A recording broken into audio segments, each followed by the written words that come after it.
Hey everyone, I'm Candace Scalise with CBS 21 News, and today we are diving into a story that has a bit of controversy tied to it. It's about a bus driver who was fired for putting up a sign on the school bus that said English only, basically.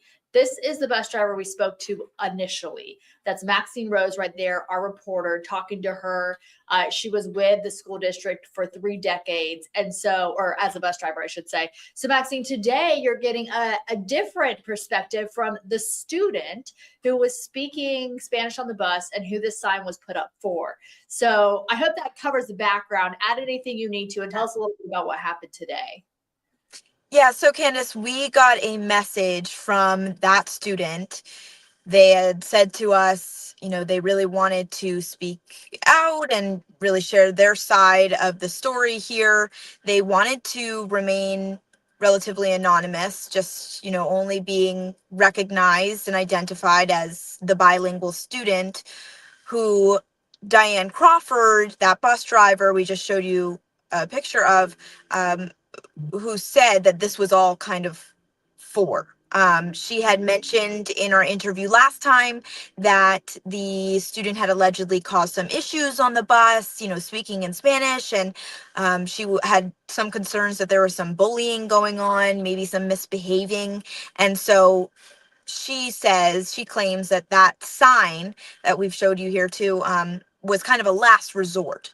So she says, she had asked for help trying to handle these kids. She doesn't understand Spanish, had only been able to pick up just a few words here and there, ask for help. Nothing happened, put up this sign, was fired overnight. Fired meaning, she was self-employed, which is why it says owner management there. She meant herself. Oh, Um, okay. but she was subcontracted with, the school district and Roar. So there I am there on the phone with this student, talking with him about kind of his side of everything. Yeah. Okay. So you spoke with him. He's bilingual. Did he say he was speaking Spanish on the bus? And what was he saying? Did he admit to any bullying? What was that conversation like? It was definitely an interesting conversation, Candace. He did, of course, admit, yes, I've spoken Spanish on that bus. Mhm. My siblings are on that bus, he had said. He was talking about his friends on that bus. But the other side of this, the newest information we've gotten from him is he was saying, well, I was actually trying to help Diane, the bus driver. He says, I was trying to tell the other students, don't say anything bad, don't cause any disruption or chaos, don't say anything inappropriate, like let's all behave. Um, now, Did he feel yeah. singled out at all? Did he feel like discriminated against because it said English only because he's bilingual? Yeah, so one key thing here I want to mention before I jump into that, what he told Mhm. us today is that Crawford had allegedly, put this sign at the front of the bus and had told all of the bilingual students, you have to sit here at the front so that they would be by the sign. Okay. So that was the rearrangement of seats was something that Diane had told us about, not Mhm. specifically. So this is the first time we're really getting that confirmation from someone else who was actually on the bus that this is what happened and this is what they were seeing. Um, so the reason why I mention that is because yes, I think he personally, and from what he told me, felt like this was hurtful, and he felt like this was almost a violation really of his freedom of speech, the freedom Mhm. to talk and to speak in his language. And but it wasn't just him, right? It was Right. all the other students on the bus who also kind of felt like that, this isn't fair. We're allowed to speak this language, our language. um Mhm. but what I thought was interesting is I did ask him, Diane's argument is, how can I control a bus if I can't properly understand what everybody's saying? Mhm. And his answer, Candace, was really interesting. He said, I I get that. I do. I get Mhm. that. And I could understand that being a challenge, but I wish she Yeah. went about it differently. Okay. So that's really, I mean, he sounds mature enough to say, yeah, I can understand where she's coming from. But as he's saying, it should have been handled differently. And to her, her challenge, as she said, is that she wasn't getting any help from anyone. I can see she's tearful in this interview you had with her previously, Yeah. obviously upset that she was let go from this contract work where she served as a bus driver for years and years. So how does he feel about her now? Like, was he glad with the changeover? Was he glad that she was reprimanded for the sign? Where does that stand? Currently, he says, suspension probably would have been a good answer to this, an appropriate Uh-huh. response. Yeah. But he says firing was uncalled for. He says this was not a fireable offense. It was, a mistake. It was mishandled. Uh, but ultimately, he says this is not something that I believe she should have, that she should have been fired for, or her contract should have been terminated for leaving this driver who had served the district for more than 3 decades without a job.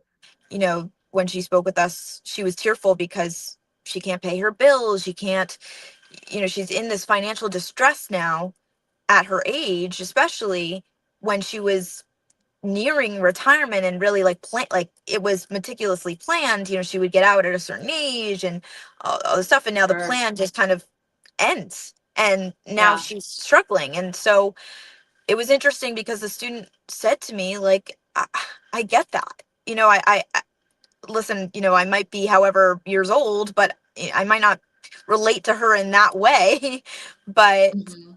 I could understand that being really hard to have your job gone overnight. And so I asked him, Candace, how would you feel if she came back? How would you feel if she got back on your bus and started driving it again? And his response was, I would be relieved. Hmm. Okay. Interesting. Has he said anything moving forward about the bus environment since she has been gone? Has that changed at all with new bus drivers? Is it an only English speaking bus now? Is he allowed to speak Spanish? Did you guys get into that part at all? We did not get into, how are things now. I know Okay. that shortly after Diane was let go, there was a substitute for days following, and he actually tells me no one was really sure what was going on.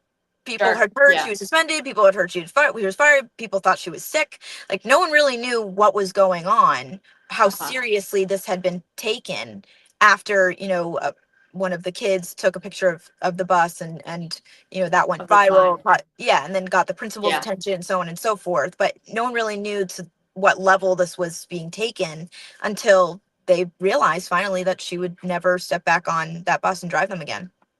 Yeah, interesting. Has she said if she wants to go back to work? Have you been able to reconnect with her since that interview and since talking to this student? Yeah, I would say I speak with her pretty frequently, just to get updates on what's happening if she's heard anything.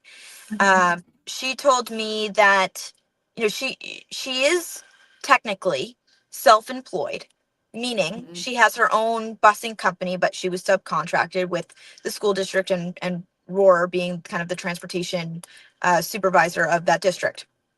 So, does she have the capacity to keep going and keep driving at other school districts? Yeah, it's possible, but this is the one that she dedicated most of her life to, a lot of her life to. Yeah, it's comfortable. And yeah, and she said she loved these kids, she cared for these kids.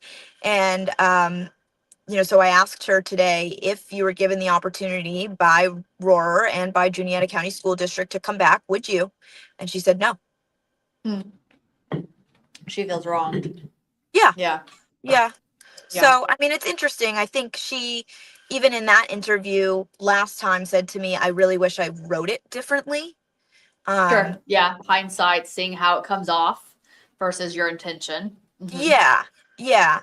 Um, but one other thing I thought was interesting that she said in her statement, kind of back to us today, in response to what the student had now said, and so on and so forth, there, she said the school district and Roar clearly, don't know the difference between, she said, quote, racism and respect.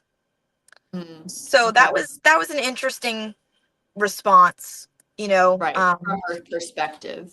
yeah, what other Yeah, people are calling racially insensitive and racist, she's arguing was actually her concern for safety and not really knowing what was actually happening on her bus because she couldn't understand.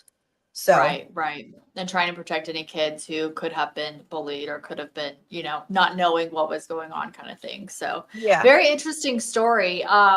Okay, well, thank you so much for that update and for that interview today. I'm so glad that the student talked to you. yeah. Can you give us an age range? Was this elementary, middle, high school? Um, they were a teen. Okay. Um, yeah, I'll just be safe and say that. Okay, Um, sure. Yeah, a but teenager on the bus. but yeah, he was a teen on the bus. I mean, this again happened roughly a year ago. Oh, wow. Um, Okay. yeah, and she reached back out to us. She being Diane Crawford, the bus driver, reached out to me. A year later, really, and that's when all of this started to pick up again. Um, Interesting. Okay, so it's been some time since yeah, this has all transpired. yeah. So he's still been going to school and Right, whatever. right. So Yeah, I was just things curious. seem to be We, going we were well. seeing with the Juniata school district, we were seeing the elementary school sign, but it didn't sound like, based on your conversation, it was an elementary school student. So that's why I was curious. Yeah, So yeah, yeah, but local teen. Okay, well, super. Well, thanks so much, Maxine. And if you are interested in this story, you can watch that first interview that Maxine did with Diane, the bus driver, the former bus driver, I should say, with Roar School Bus. On our website, cbs21.com. And then you can also watch our news tonight at 5, 6, 10, and 11 and head to cbs21.com where Maxine will post that story again for you there. So if you want to find out more about students' reaction to all of this and the bus driver's reaction to it, we have both of those available for you on our website. Thanks so much for joining us for our 21 Next.